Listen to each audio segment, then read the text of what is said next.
গৰাকী হ'ল শামীমা আখতাৰ ইয়াসমিন।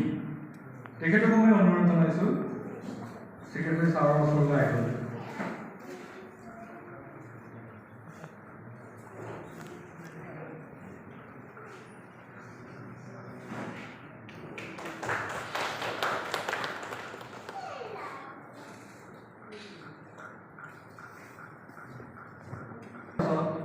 গংগাজাৰ হাইস্কুলৰ প্ৰথমগৰাকী সুমাইয়া আখতাৰা, তেখেতক অনুৰোধ জনাম ইয়ালৈ আহিবলৈ।